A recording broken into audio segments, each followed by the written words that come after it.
what shocks people, what they don't understand though, the biggest threat to African American voting, and I think that just voting period right now, is felony disenfranchisement. And so here you have blacks in America are 4 times more likely to have lost their voting rights than whites because of previous conviction. Now think about this.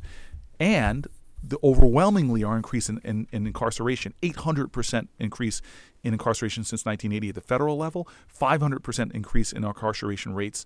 This is how much our incarceration rates have mushroomed nationally, 500%. We now have 5% of the globe's population. 1 out of every 4 people on the planet Earth who is imprisoned is here in America, disproportionately poor, disproportionately minority. So get this.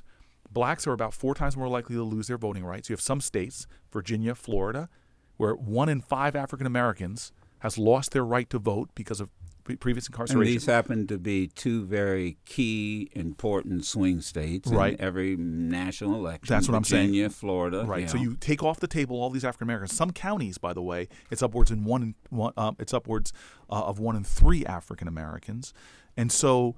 The one point I want to make is then you go to, well, maybe this is just black people doing crimes. Well, think about this for a second.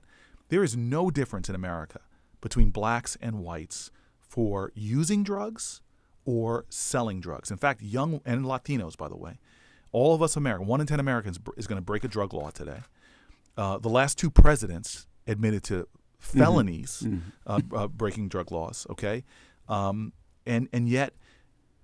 Young whites, by the way, young white men have a little higher rates of dealing drugs than young black men, but yet African Americans will be almost 4 times more likely to be arrested for breaking those crimes than someone white. So just remember those 2 things I said. You're 4 times more likely to lose your voting rights, and 4 times more likely almost to be arrested for drugs. So to me, this is a systematic undermining of what I think are sacred bedrock principles of citizenship. And if you do that, if you persecute the drug war disproportionately against poor, disproportionately in minorities, you're disenfranchising them at greater rates. This is one of the more undemocratic periods of American history where millions of Americans now are being stripped of their voting rights. So what can a U.S. senator do? Because most voting laws, quite candidly, are based on state action. What can a U.S. senator do? Well, number one, we're pushing for legislation to change this on the federal level. So I can advocate for legislation that preempts those state laws, and I can hopefully be a part of a movement. You know, what's the old saying? I forget, one of the great activists that said that the truth will set you free, but first it will piss you off.